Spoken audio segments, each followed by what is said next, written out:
Hi, this is Nick. Welcome to the channel where we talk all things real estate in the Czech Republic. Today we're going to look at top 5 things to look at when you're going to buy a property from a developer.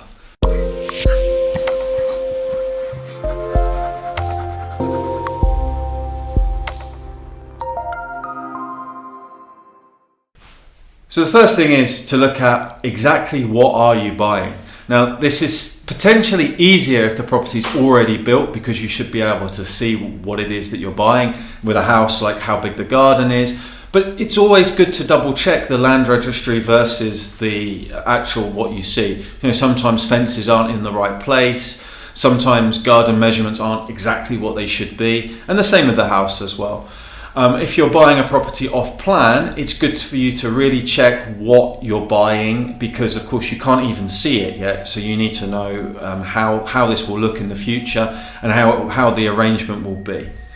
So related to that are what standards the property is going to be finished with. If it's already been completed, it's easy to see what you get. But if it's not completed yet and you're buying it off plan, it's good to know exactly what you're going to get from the developer in the end.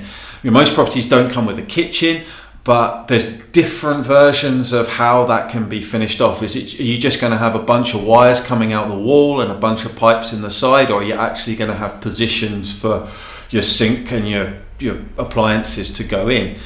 Again, with the rest of the property, developers like to do less and less now, and quite often sell the place pretty much as just concrete structure. So you need to look at what you're going to get, and also you can normally negotiate with the developer about exactly how they'll finish it, and it's quite often cheaper to do it via the developer, or just to get them not to do stuff and for you to finish it off if you feel it's going to be cheaper in the end for you.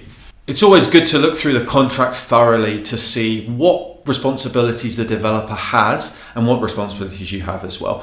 And also about any penalties. If a developer delivers a project very late, what kind of penalties are there? Now, most of the time developers don't put very good penalties, if any, in their contracts because it's very one-sided.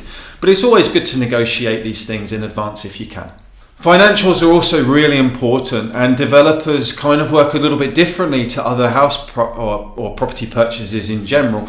You normally pay your money directly to the developer. Now that does pose a little bit of an additional risk, because if the developer doesn't deliver the project or if they go bankrupt, then obviously your money might go as well. So you can sometimes get them to agree to using escrow accounts, and if you can, I think it is quite a good way to go. So at no point are you left exposed financially.